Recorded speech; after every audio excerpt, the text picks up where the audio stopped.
Добрый день, дорогие друзья! Рад вас снова приветствовать у себя на канале. На ютубе очень много видео с обзором инструмента для работы с кожей, который покупался где-нибудь на порталах типа Алиэкспресса. Действительно, там можно купить инструмент за недорого. Но вот иногда хочется чего-то особенного, хочется себя побаловать хорошим инструментом. И хочется купить инструмент чуть-чуть получше качеством. В одном из предыдущих видео я обратил ваше внимание и свое на то, что инструмент, который используется для резки, шерфования и подобных работ, очень желательно иметь как минимум среднего качества, уж точно не самый дешевый с Алиэкспресс. Я посмотрел несколько обзоров на корейский, японский инструмент, и по сочетанию хороших отзывов и цены выбрал инструмент от японского производителя Oka Factory. Это никакая не реклама, за это мне не заплачено, просто я действительно хотел себя побаловать каким-то инструментом, который чуть-чуть выше среднего уровня. Поэтому я заказал прямо на сайте производителя, не на перекупных площадках, потому что существуют действительно еще какие-то площадки в самой Японии, на которых можно купить японский инструмент. Но он там в некоторых позициях был дороже, чем если покупать это напрямую от производителя. Но есть и свои плюсы. В одном месте можно купить инструменты от разных производителей. Поэтому я пока решил попробовать Oka Factory, их родной сайт. Я посмотрел, что можно у них заказать, то, что мне необходимо было, и заказал у них некий режущий инструмент и какие-то как образцы фурнитуры. Вроде бы народ их хвалил и говорил, что она вполне себе неплохого качества, японская фурнитура. Ну, кнопки имеется в виду. На видео я дам ссылки, наверное, не ссылки, а скорее подписи к инструменту или какую-то табличку придумаю, не знаю, это сделаю на монтаже, чтобы была понятна какая-либо цена. Чтобы вы понимали, цена инструмента складывается из цены инструмента на сайте, плюс, естественно, это цена за доставку, и в данном моем случае это еще цена растаможки.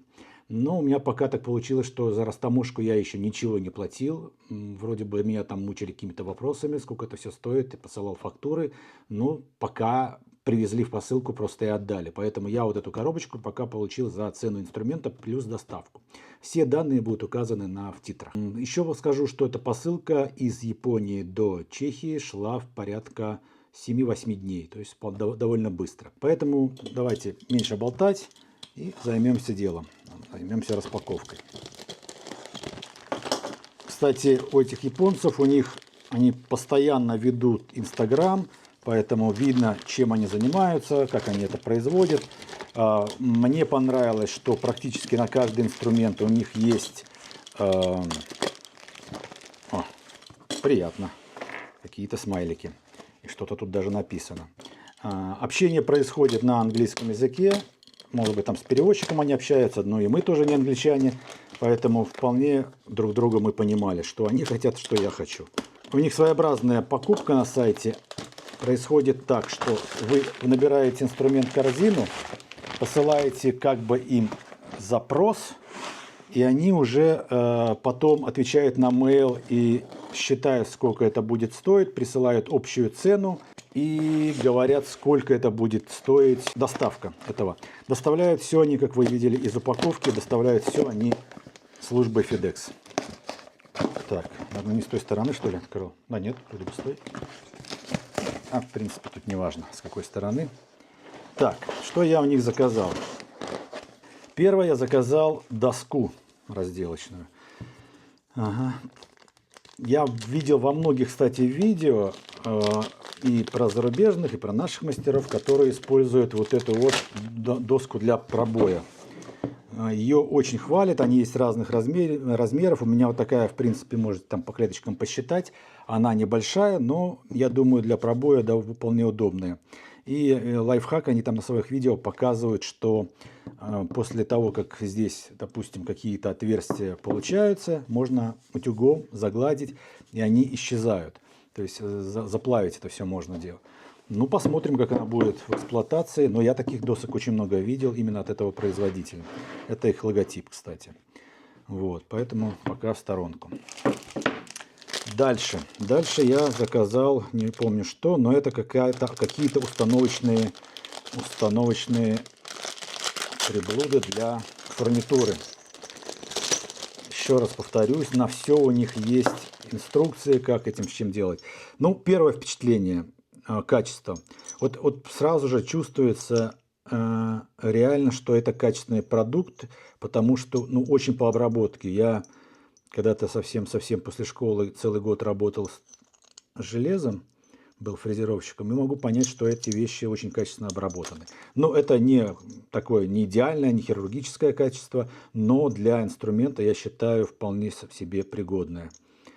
Made in Japan и какое-то обозначение, наверное, может быть, размеров. Не знаю, что это такое. Ну, это установщики. Дальше. Еще какие-то ряд установщиков. Я покупал установщики для разных кнопок. Для разных типа размеров. Это еще какие-то 3 установщика. Понятно. Дальше. Маленькая такая наковальня. У меня есть наковальня такого типа. Ну вот посмотрите, для сравнения. Наковальня из Алиэкспресс. Это наковальня. Ну, почувствуйте разницу. И качество внутренней отделки. Она очень гладенькая. Очень приятная на ощупь. Количество 1, 2, 3, 4, 5, 6, думаю, одинаково. 1, 2, 3, 4, 5, 6, 7. Даже здесь больше. Но, в принципе, мне нравится. Она еще тяжеленькая. И, кстати, вот здесь такое вот искривление есть на краях, когда видно от прессовки. И на сайте отмечено, что это все правильно, так может быть, это нормально. Не считается браком вот это искривление, потому что это, я так понимаю, под давлением прессуется. Ну и опять же, Made in Japan. Это еще одно как бы использование этой маленькой наковальни, это как грузик. Я у себя на рынке на Блошином прикупил 2 вот таких гирьки. Уже использовал, в последнем видео это было. И такая вот наковальня, она тоже может использоваться как придавливать кожу во время очерчивания какого-то элемента изделия. Заказал 2 баночки с жидкостью, что-то типа токанола. Они, естественно, это ОКО рекламируют себя таким образом, что оно лучше, что оно дольше хранится, оно чуть более жидкое. По обзорам из интернета я видел, что по качеству практически неотличимо то, что делается токанол, и то, что делается этой жидкостью тока, я не знаю, как там правильно, бурнишинг крем, как она делается. Но я думаю, что хуже точно не будет, а как минимум это будет качество сопоставимое с токанола. Но по цене это очень приемлемая цена. Цены, говорю, я укажу, и меня они приятно, скажем так, удивили, эти цены. Но по запаху вообще практически нет никакого запаха. Очень хорошо упаковано. Мне нравится, как эта упаковка. Вот она в коробке все лежит, проложена газетками, проложено все хорошо упаковано, ничего не болтается. Дальше. Высечники. Высечники, у них своеобразные иногда бывают размеры под кнопки. Они говорят, что это надо очень точно их соблюдать. Ну, это не обязательно, но, наверное.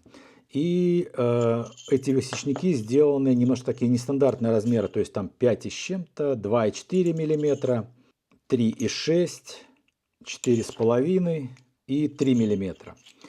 Они все закрыты, посмотрите, каждый носик высечника запечатан такой, как бы залит пластиком, чтобы не пораниться. Опять же, на Инстаграме видно, что этот высечник, носик этого высечника сделан конусообразно, и поэтому, когда происходит высечение, и след не цилиндрическое, а конусообразно, и когда происходит высечка, то следующий слой кожи поддавливает предыдущий слой наверх, и он должен легко выходить через это отверстие. То есть не будет происходить затыкание. Ну, посмотрим. Я сделаю специально какое-то испытание этих высечников.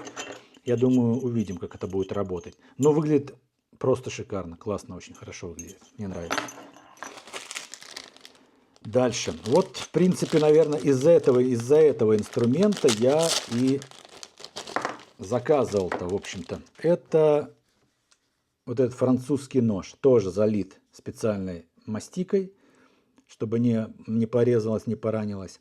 Посмотрим, как он будет работать. Я взял себе 8-миллиметровый размер, это тройка. И у меня есть 8-миллиметровый вот этот. Там есть, да, по цене они отличаются, но увидим, как они по качеству. Здесь так называемый, по-моему, используется так называемый голубой металл. Это что-то типа использовался в катанах где-то. Там у них все это на сайте есть. Ну, понятное дело, что реклама, но может быть, если это правда, то это будет очень-очень приятный инструмент в работе. Вместе с ним идет кусочек наждачки и, естественно, что-то типа пасты Гои. На сайте у них есть и видео, и рилсы в инстаграмах. Как затачивать этот инструмент. Затачивается очень просто, элементарно, подводится. То есть там даже есть эта инструкция. Так, японская пресса. Потом почитаем, естественно, что там пишут. Дальше. Ну, упаковка хорошая, еще раз повторюсь. Взял разные кнопочки. Мне очень понравилось, что абсолютно разные размеры. Маленькие, большие. Ну, что их, и я понимаю, что любого производителя практически можно найти. Но так получается, что у нас здесь в Чехии я как-то... Ну, все вот такие вот большие размеры легко находятся. А вот поменьше уже была какая-то проблема. Дальше. Еще один режущий инструмент, который мне хотелось иметь более приятного качества. Это вот этот вот. Посмотрите, какая упаковка. Очень хорошо. Мне очень нравится, как запаковано. С любовью.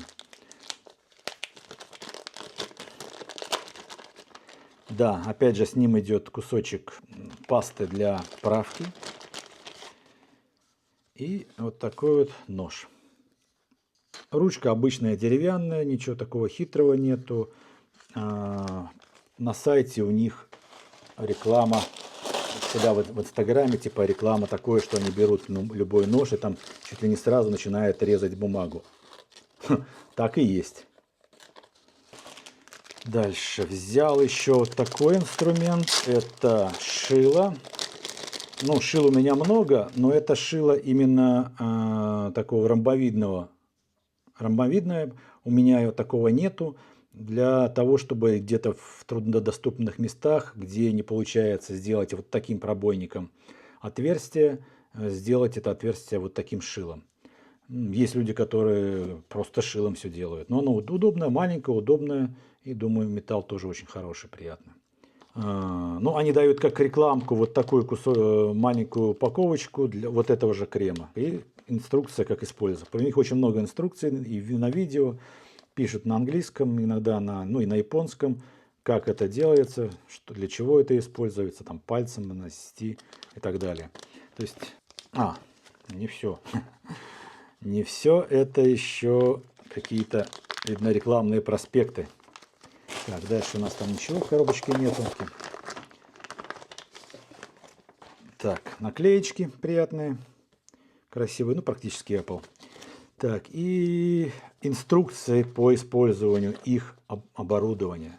То есть вот можно посмотреть, что они производят и как этим всем делом пользоваться. Для чего это надо, как этим пользоваться.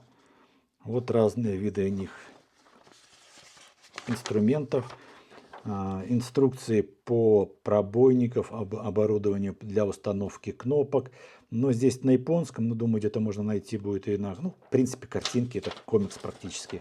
Я думаю, все это будет дело понятно. Это закончим.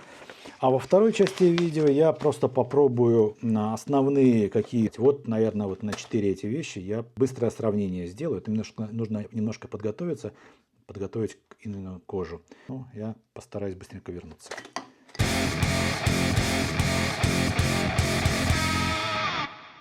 Ну вот я подготовил для, так скажем так, первого взгляда для инструмента, подготовил инструмент для сравнения. Как я и говорил, будем сравнивать два ширных ножа производства Oka Factory и Wuta. Потом два французских ножа. Это, опять же, no-name какой-то китайский, дешевый за несколько долларов. И от фирмы Oka Factory. И пробойники. Возьмем один пробойник, который я несколько раз использовал, 3,5 мм для установки кнопок. И какой-нибудь близкий к нему 3-миллиметровый пробойник. То есть возьмем два пробойника 3,5 мм и 3 мм. 3 мм. Вот, кстати, о чем речь. Если посмотрите, вот здесь в китайском до сих пор какая-то кожа есть, потому что она не выпадает, пока ее, вот она должна наполниться полностью, вот эта часть наполняется, потом ее вот так вот можно выпить. Она выползает. Японцы говорят, что у них они этого лишены, что этот носик сделан под конус, и все будет само выпадать. Ну, увидим. Возьмем сначала шорный нож и попробуем просто вот на плохой, это вот кожа растительного дубления, очень мягкая. Нож и вот этот нож я перед тем, как снимать, я его поправил на коже с пастой Гои, а японские ножи я не трогал вообще. То есть у них будет то, что пришло с завода, эти оба два приведены как бы в боевое положение перед работой, как я обычно делаю. Попробуем срезать кожу. Ну вот, идет, но очень туго. Ну, в принципе, как-то идет. То есть этот нож, это фирма Вута, вот таким образом работает. Теперь беру первый раз просто, я действительно не пробовал. Ну, это немножко другая вещь. Она режет, он просто тупо режет, поэтому надо очень аккуратно работать с ним, приловчиться, и он просто режет кожу, не скребет ее, а режет. Очень острый. Я его не правил, он как пришел из завода. Ну, естественно, если просто его резать кожу, ну, так, и вот этим. Ну, в принципе, такой рез оба ножа справятся. Первое впечатление, минута работы с ними, полминуты. Вот этот нож лучше в том смысле, что он просто острее. Как он будет держать свою остроту, я не знаю. Но этот нож никогда, даже самым новым, он не резал кожу вот так, как режет этот. Тем более вот эту плохую кожу. Ох ты. Вот этого я только вот это я видел только в видео, как люди делают вот так вот. У меня с этим ножом так никогда не получалось. Да, вот так у меня этот нож не резал. То есть вот такого реза я с ножом от этого никогда у меня не получалось. Нет, он не режет так. Ясно. Первое впечатление, этот нож лучше. Дальше возьмем в руки французский нож. Возьмем вот этот ноем китайский за 4-5, я не помню, сколько он долларов. Возьмем опять плохую кожу, мягкая, кожа растительного дубления, мягкая. Ну, вот пока он свеженаточенный, что-то снимает. Возьмем кожу тоже растишку, но чуть потолще. Вот я буквально, она хватает его так вот из опыта, буквально на 3 вот таких вот реза. То есть 3 раза вот так вот сделаешь такой длины шерфования, и потом его опять нужно делать подводку. Возьмем от фирмы Ока. Так, на плохой коже. Очень хорошо режет. Не знаю, насколько его будет хватать. Опять же, это покажет эксплуатация. Но он режет.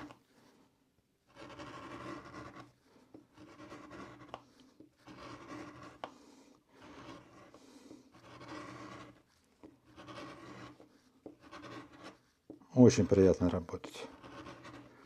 Будем смотреть, как он будет работать по времени, сколько будет хватать одной подводки. Но пока мне очень нравится. Можно попробовать еще, но кожу очень хорошо.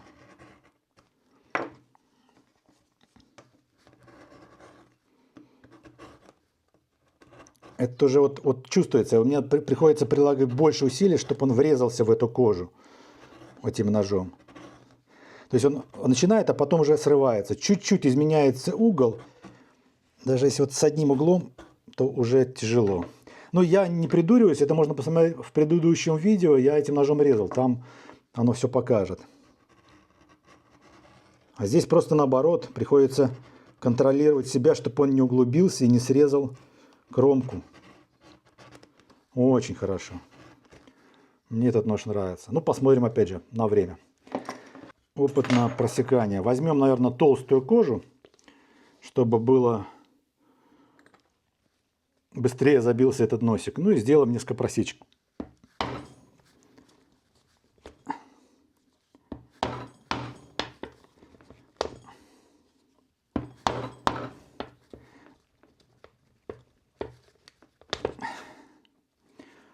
Ну, в принципе, свою функцию он выполняет. Тяжеловато, но выполняет. Когда достигается толщины этот носик, эти кусочки кожи, они выпадают. То есть, в принципе, ну, тяжело, но их можно протолкнуть. Вот они, 4 пробоя, 3 держалось, 1 выпал. Теперь возьмем пробойник новый, японский.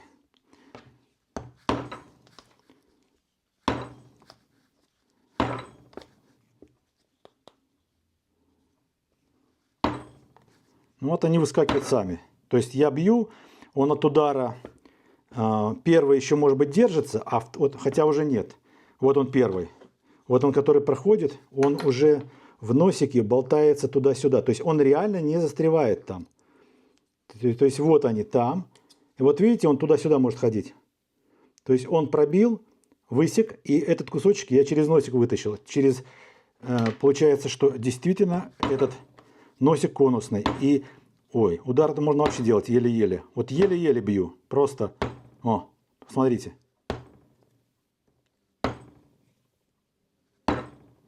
Отлично.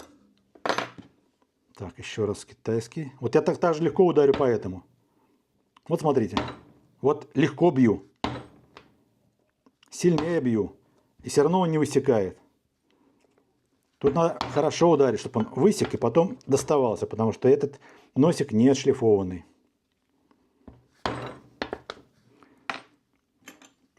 Толстый. Отлично. Вот, смотрите.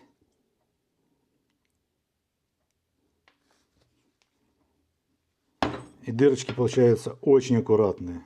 Ну, аккуратность дырочек — это понятие делу не пришьешь, но то, что им работать, и то, что здесь все зашлифовано, я не помню, какая их цена, но я пока вот всем этим режущим инструментом очень-очень сильно доволен. Мне нравится все, как работает. И эту кожу, вот посмотрите, кожа 4,5 или 4 миллиметра шила. То есть абсолютно спокойно протыкается.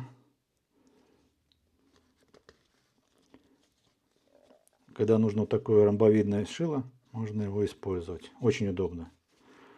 Ну, в общем, вот, друзья, что у меня получилось с покупкой.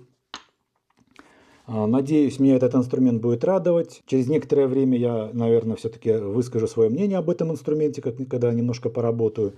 И увидим, как оно будет в эксплуатации. Потому что все, что распаковывается и показывается, пока она острая, это все хорошо. Но правду покажет время и эксплуатация. Всего доброго. Надеюсь, что вы каким-то образом отреагируете на это видео, поставите какой-то комментарий, задавайте вопросы, поставьте лайк этому видео или дизлайк. Вдруг кто-то решит стать спонсором канала, появилась у меня такая возможность. Поэтому, ну, добро пожаловать. Буду стараться что-то придумывать и для спонсоров этого канала. Может быть, какая-то активность будет интересная. Надеюсь на взаимно полезное наше сотрудничество и общение. Всего вам всем доброго. С праздниками вас наступающими майскими. Удачи, здоровья. Главное, всем нам мира. Всего доброго. До свидания.